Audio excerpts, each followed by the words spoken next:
Hepinize Jaipur'dan selamlar. Günaydın. 4 gece Jaipur'da kaldık. Şimdi sabah yola çıkıyoruz. Çünkü herhalde Hindistan denince akla gelen ilk yerlerden biri olan nereye? Tüylerim diken diken. Tac Mahal'e. Taç Mahal'e gideceğiz. Agra şehrine gideceğiz. Ama giderken yol üstünde uğrayacağımız güzel yine bir yer olacak böyle. Suyu toplamak için böyle özel bir yer var. Merdivenlerle aşağı iniyorsun. Evet. Hani fotoğrafik bir yer. Estetik. Estetik bir yer. Yol üstünde de oraya uğrayacağız. Şimdi buradan normalde trenle de gidilebiliyor, Agra'ya geçilebiliyor ama biz özel araç ayarladık. Çünkü araç da hesaplı buralarda. Hem hesaplı hem ortada o noktaya uğramak istiyoruz. Evet, trenle gidince bu uğramaları çok rahat yapamıyorsunuz. Otelden aracımızı da ayarladık. O konuya da yine yolda değiniriz. Hindistan gezisi gayet güzel gidiyor. Gerçekten güzel gidiyor. 10. gün hiç durmadan geziyoruz. Birazcık yorulduk ama Evet, ama olsun, ne yapalım, güzel. değiyor. Şimdi yaklaşık 4-5 saat yolculuk yapacağız. İşte arada o dediğimiz yere uğrayacağız. Orada araç bizi bekleyecek. Agra'daki otelimize de bırakacak. Toplam ücret $60 civarı. Yani neredeyse trenle de gitseniz yarısını veriyorsunuz zaten. Yani Hindistan'da bu gibi şeyler gayet hesaplı. Bu ayarlamayı otelden yaptık. Dışarıdan yapsanız ya da direkt Uber'den çağırıp anlaşsanız daha ucuz olabilir ama bu gibi şeyleri otelden yaptığınızda yani sorun yaşamanız çok düşük. Çünkü adamlar tecrübeli ve güvenilir taksicilerle bu işi yapıyorlar, ayarlıyorlar. Yani aklınızda olsun. Bu Hindistan özelinde değil. Genelde dünyanın neresine giderseniz gidin bu gibi ayarlamaları otelden yaptığınızda sorun yaşama ihtimaliniz çok daha düşüktür.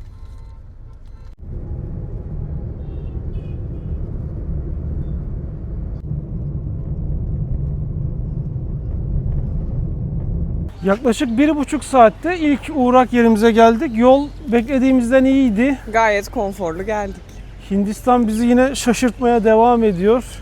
Alışmışız o sosyal medyadaki görüntülere. Yani bir asfalt yol görsek bile yol varmış diyoruz. Halbuki bak sincap yine var.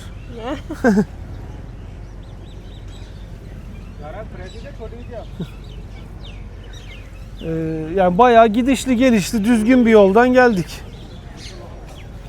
Şimdi buranın bir tapınak tarafı var. Bir de kuyulu merdiven tarafı var. Biletimizi aldık. Kişi başı $3. Önce tabii ki asıl yeri gezeceğiz. Kuyulu merdiveni ya da merdivenli kuyuyu.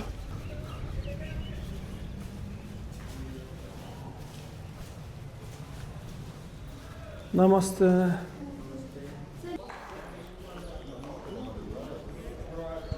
Jodhpur'da bunun bir küçüğüne papağana bak.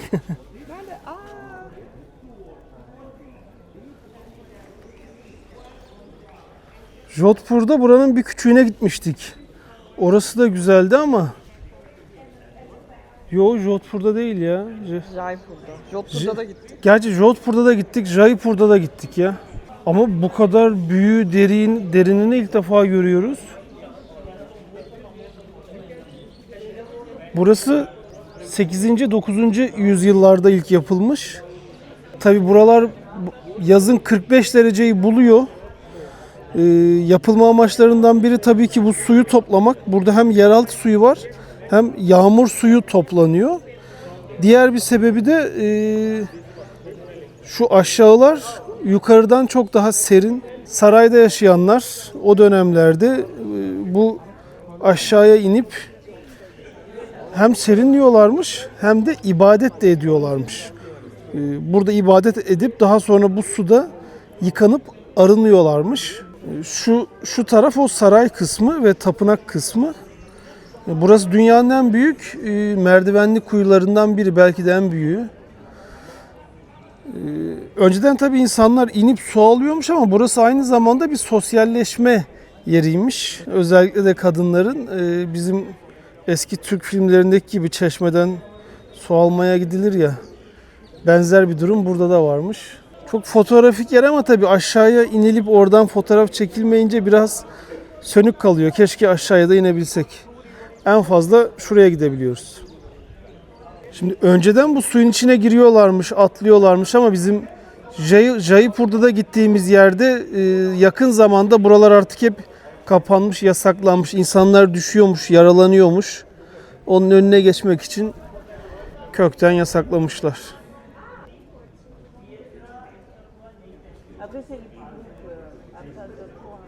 Güzel ya burası şey yani.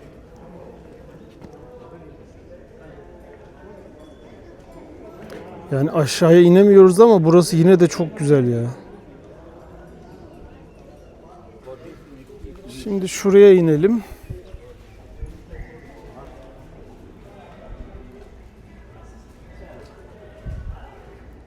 Bakın şimdi bu alan gerçekten o kadar serin ki yukarıyla hiç alakası yok. Tabii hava kuru, nemli değil. Onun da etkisi var. Muhtemelen aşağısı daha da serin. Yani tabii simetri çok güzel. Şimdi Hindistan gezimizde gördüğümüz yerler hep böyle 300-400 yıllık kaleler, eski konaklar, saraylardı. Burası tabii ta 8. 9. yüzyıldan kalma. Gördüğümüz en eski yapı sanırım buydu Hindistan'da. Şu her bir merdivene bir kat dersek burası toplam 13 katlı.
Şimdi Hindistan için genelde altın üçgen, altın üçlü derler. Delhi, Jaipur ve Agra'ya.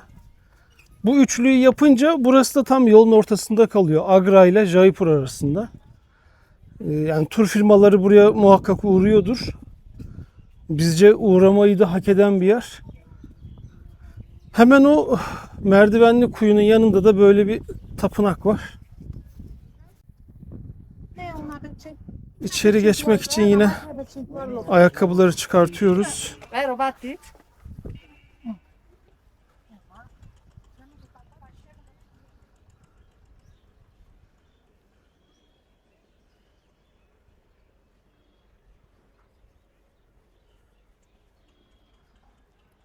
Namaste.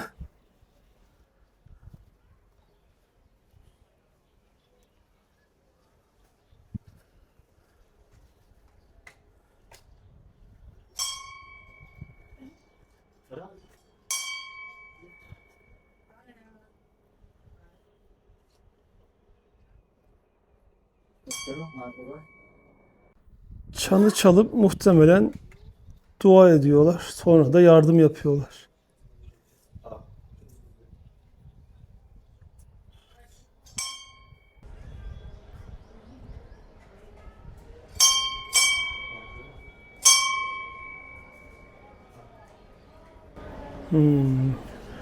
Alnına da o boyadan sürdürüyorlar. Evet.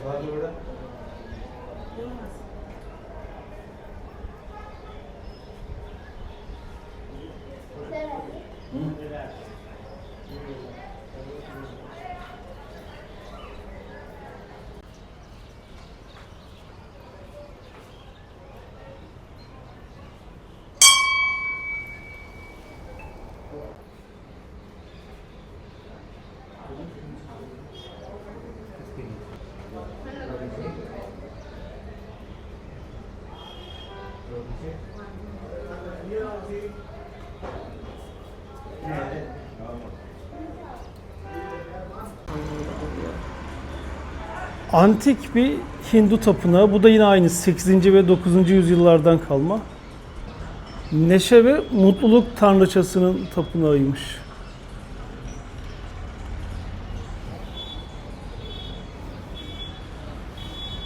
Şimdi burada yaşayan halk buranın hala köye, bu topluluğa mutluluk, neşe getirdiğine inanıyormuş. O yüzden festivaller hep burada kutlanırmış. Evet, Agra'ya doğru yol alıyoruz. Şoförümüz de çok iyi, sağ olsun.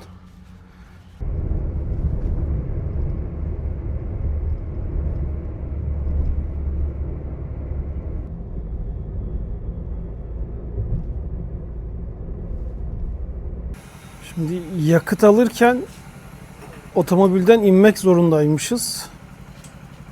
Daha önce sanırım Latin Amerika'da da mı böyle bir şey olmuştu? Bazı yerlerde olabiliyor.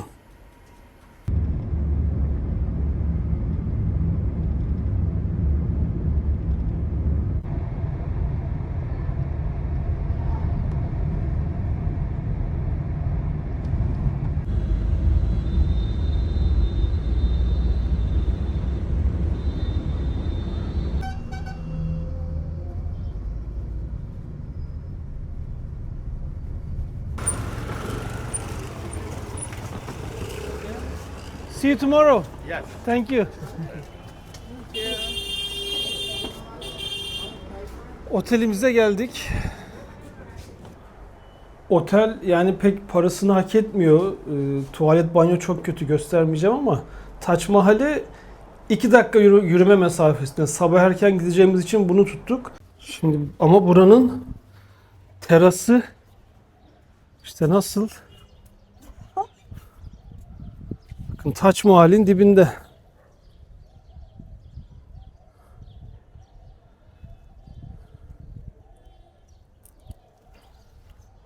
Taç Mahal'e yarın sabah gideceğiz ama şimdi buradaki kaleye gideceğiz. Kalenin de Taç Mahal'le bağlantısı ve hikayesi var.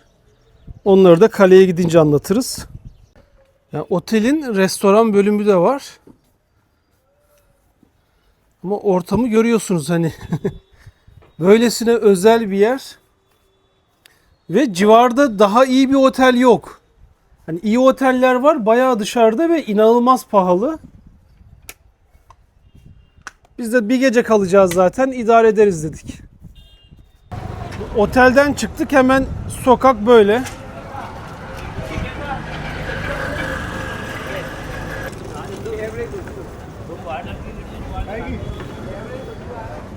Bakın burada da turist polisi var. Arada böyle polisler oluyor. Özellikle de turistik yerlerde. Oralarda tabii bir güvenlik problemi biz hiç hissetmedik. Hindistan'daki 10. günümüz. Yani genelde Delhi kötü diyorlar. Artık Delhi'ye gidince bakacağız.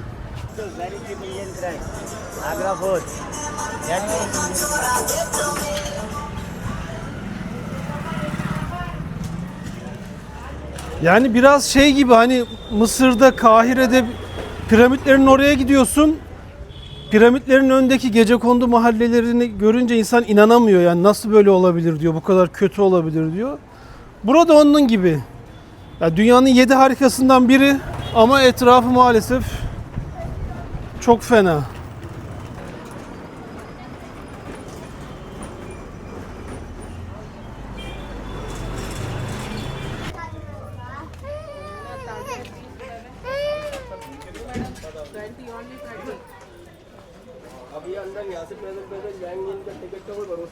Yani bakın evlerin ikinci katları hep bu şekilde tel örgülerle kapatılmış.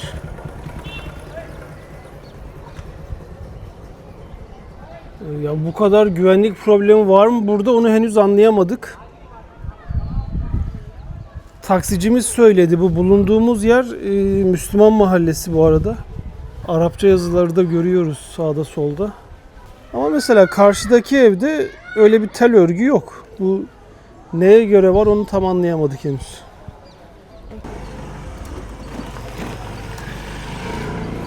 İkindi ezanı okunuyor.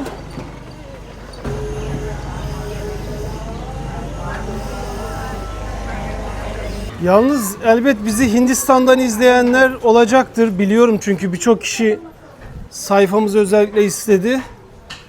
Yani Taç Mahal gibi bir yerin etrafını yani böyle görmek biraz üzücü ya. En azından hükümet biraz buralara el atabilir.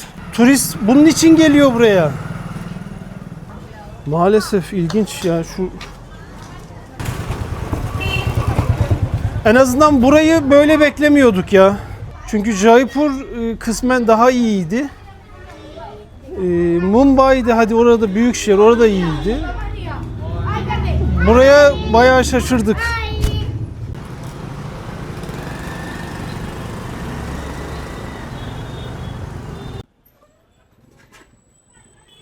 Tuk-tukla kaleye gideceğiz. Selamünaleyküm. Waalaikumsalam. What's your name, brother? Muhammad Asif. Muhammed Asif. Yeah, My name is Mehmet, like Muhammed. Muhammad. Very nice. You are from? Turkey, elhamdülillah. Yes. Alhamdulillah. Very Turkey. Very nice Turkey. Burada Müslüman nüfus çok. Hatta taksicinin söylediğine göre yarı yarıya Müslümanmış. Şehrin nüfusu da 1,6 milyon. Az değil yani.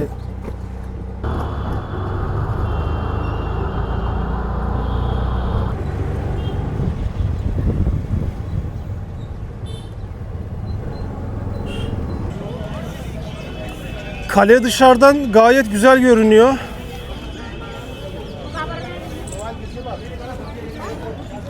Ya Agra'ya gelene kadar Hindistan gezimiz gerçekten çok iyiydi ama burada şu an öyle bir kötü koku var ki anlatamam size.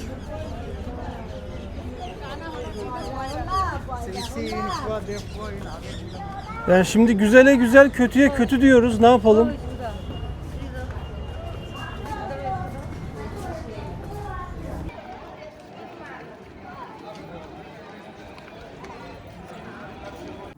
Burası ilk 11. yüzyılda Rajputlar tarafından yapılıyor. Ama 15. yüzyılda İmparator Ekber Şah kaleyi tamamen yeniden inşa ettiriyor. Hindistan'da gördüğümüz bu yapıların aynısı yine bu kalede de var. Kırmızı kum taşı kullanılmış ve yapımı yaklaşık 8 yıl sürmüş. Gördüğünüz gibi genelde yerel turist var. Hindistan gezimizde de yani yabancı turist belki %5 ancadır gördüklerimiz arasında. O sebeple yani turizm ihtiyacı kesinlikle karşılanamıyor. Ne otel ne de restoran. Zaten kendi nüfusları çok fazla. Kendilerine bile yetemiyorlar ki turistleri hani konforlu bir şekilde gezdirebilsinler, ağırlayabilsinler. O pek mümkün değil maalesef. Yani hani Hindistan'a gelecekseniz o konforlu geziyi çok aramamanız lazım. Şimdi Ekber Şah burayı yaptırıyor ama sonra oğuldan oğula devam edip her gelen kaleye biraz daha eklemeler yapıyor. Özellikle Şah Cihan sayesinde kalenin estetiği daha fazla artıyor onun döneminde. Agra Kalesi 94 dönümlük alana kurulmuş. Şurada maymunlar var yine bak. Okay, with him. Bazen maymunları sokakta bile görebiliyorsunuz. Şimdi 94 dönüme kurulmuş dedim ama İngilizler buraya geldiklerinde maalesef %80'ini yıkmış. Yine sincap. Sincap'ta bolca görüyoruz. Yapıların 5'te 4'ünü İngilizler maalesef yıkmış. Burada imparator halkın şikayetlerini dinleyip resmi törenler yaparmış.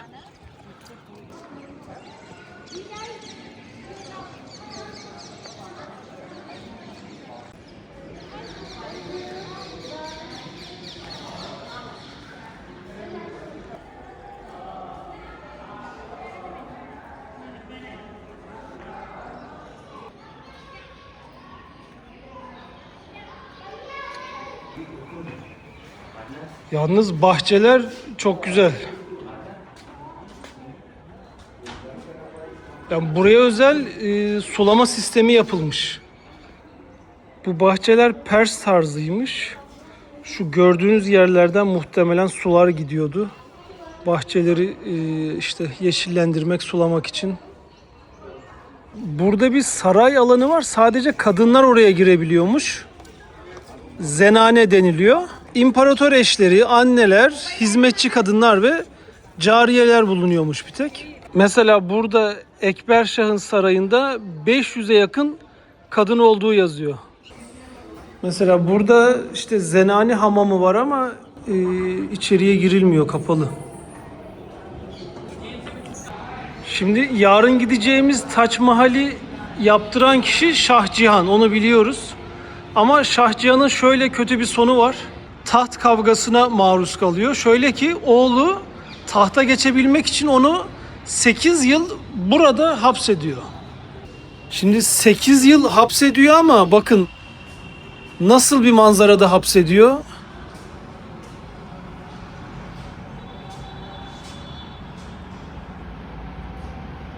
Adam Taç Mahal'i eşi için yaptırıyor ama işte bu manzarayı görerek burada ölüyor.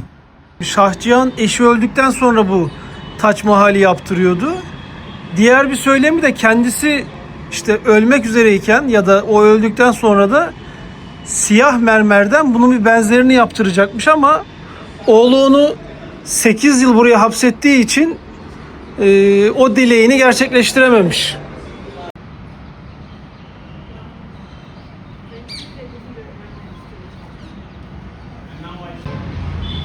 Papağanları seçiyorsunuzdur diye düşünüyorum. Bakın.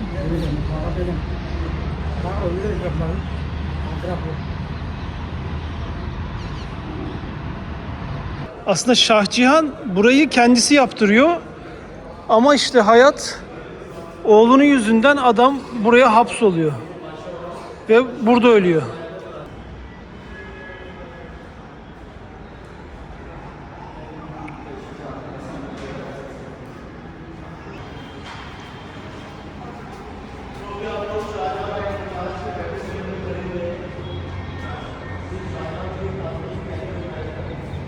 Ve bu kalenin belli başlı yerlerinde ya da sarayın belli başlı yerlerinde zeminde hep altın ve mücevherler varmış. Onlarla süslüymüş ama İngilizler geldiklerinde tabii onları burada bırakmamışlar. Ve hani diğer kesin olmayan bir bilgi, buradan Taç Mahal'e kadar yerin altından gizli bir geçit olduğu. Bence bunların hepsini yaptıran adam onu da düşünüp yaptırmıştır. Ve güya o geçitler bulunmuş ama daha sonra kapatılmış.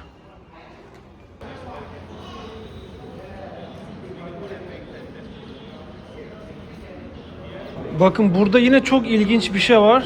Gaznin kapısı. İçeriye geçemiyoruz. Bu kapı buraya ait değilmiş. Afganistan'daki bir türbeye aitmiş aslında. Gazneli Mahmut'un türbesinin kapısı. Bunu İngilizler buraya getiriyor. Yani bu Afganistan'ın başına gelmeyen kalmamış. Ben Afganistan gezimde de ülkede bir tane eser bulamamış, görememiştim. Müzelerini gezsem de sadece fotoğraflarını görüyorsunuz. Bu koca kapıyı bile Afganistan'dan buraya getirmişler. Ama tam doğru kapı mı, onunla ilgili %100 bir bilgi yok.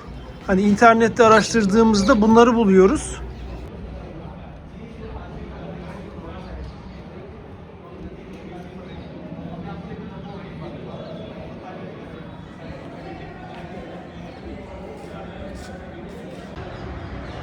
İşte Şah Cihan'ın hapsedildiği 8 köşeli kule burası.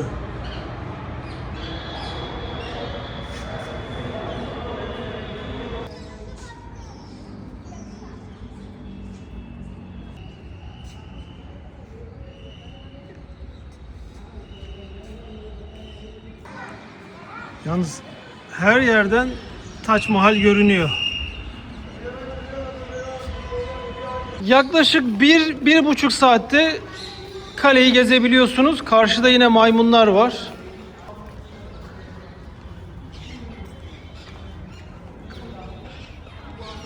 Maymunlarla göz göze gelmemek lazım.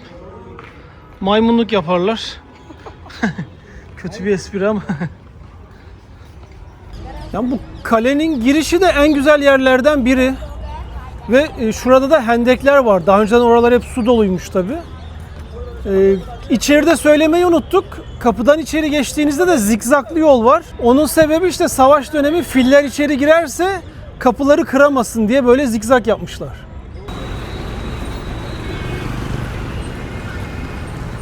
$1,5 anlaştık. Otelin oraya geri döneceğiz.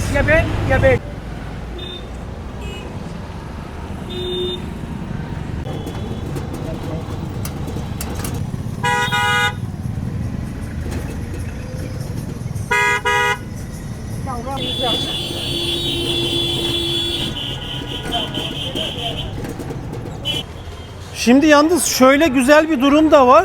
Bu bölgedeki hiçbir yapı Taç Mahal'den daha yüksek olamıyormuş. O yüzden yüksek binalar yok. Ama yine de hani aynı şeyi tekrarlayacağız ama en azından Taç Mahal'in yanında birkaç tane düzgün otel olsaymış iyi olurdu.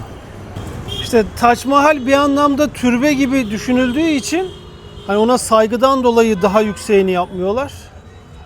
Bu arada aslında bir tane otel çıkıyor aramalarda ama ya o da uçuk pahalı. Hani arası yok.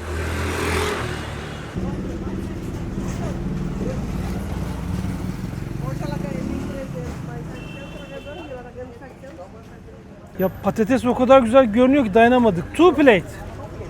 Please. Kızartma işinde çok iyiler. Bu da iyidir diye tahmin ediyoruz. Biz ikincileri aldık. Thank you. Ya, o kadar lezzetli. Yani çölde su bulmuş gibi sevindim bunları görünce. Evet ya akşam yemeği yapmayacağız, yemeyeceğiz. Ve çok lezzetli. Bunlarla şu karşıdan da meyve alırız. Böyle geçiştireceğiz. Şimdi belki ayıp mı olacak bilmiyoruz ama biz üçüncüleri alıyoruz. Biz bir şey yaptık. Üçüncüyü bekliyoruz çünkü yani çok lezzetli.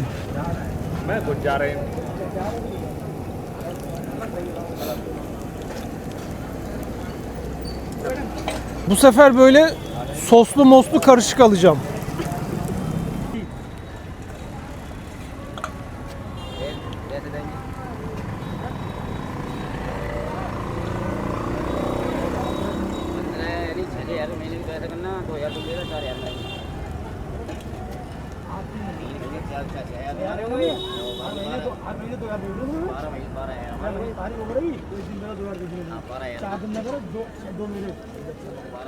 Oh. Asıl şov şimdi başlıyor. Bu üstteki soğan değil ama ne tam onu anlayamadık. Artık yiyince anlayacağız. Turp galiba. Turp gibi bir şeymiş. Şimdi patatesleri önceden haşlamış abimiz. Yani onun da muhtemelen etkisi var. İnanılmaz lezzetli. Valla Zülal almıyor ama ben dördüncüyü istedim. Gerçekten bu kadar da lezzetli beklemiyorduk ya. Akşam yemeği niyetine patatesleri yedik. Şimdi biraz da muz alırız, tamam. Ya Hindistan'da turistik bölgeye gittikçe Evet. yani insanların size tepkisi değişiyor. Ama aslında yereller yani onu hissediyorsunuz. İnanılmaz sıcakkanlı, misafirperver. Ama bir butik sahibi işte Yani ya turist da görünce böyle turistle ilgilenen kişiler maalesef biraz agresif olabiliyor ya da sürekli sizi böyle yolmaya çalışıyor. O da ister istemez rahatsız ediyor. Bunları bilerek geliyorsunuz ama yine de işte insan 1, 2, 3, 4 yaşayınca maalesef yoksa böyle oluyor. patatesçi amca ne kadar tatlıydı. Evet. Efendi patatesini soyup Çünkü kızartıyordu. Adamın turistle işi yok. Evet, doğru. Turistle işi olsa öyle olmuyor. Hep yereller alıyordu zaten. Yarın sabah Taç Mahal'e gideceğiz. Sabah 5 gibi kalkarız herhalde. Çok heyecanlıyım. Çünkü gün doğumuna gideceğiz. Hem gün doğumunu görmek hem de kalabalıktan kurtulmak için. Evet. Ve orayı gezip ondan sonra da hop Delhi'ye yol alacağız. Evet. Hindistan gezimiz çok yoğun geçiyor. 11 gündür, değil mi? 11 oldu. Yani Dolu dolu hiç yani. durmadan geziyoruz. Kaç şehir oldu? 5 galiba. 20 Oradan da kertenkele. Ceku mu geç? Ceku Evet. olur ha orada evet.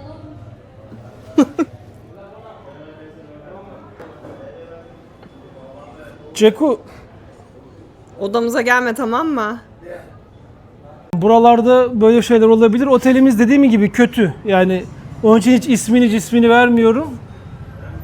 Ama işte Taç Mahal'e hemen Ama uyanacağız. 2 dakika Evet, yürümeyle yürüme gideceğiz yani. mesafesi. Sonraki videoda görüşmek üzere.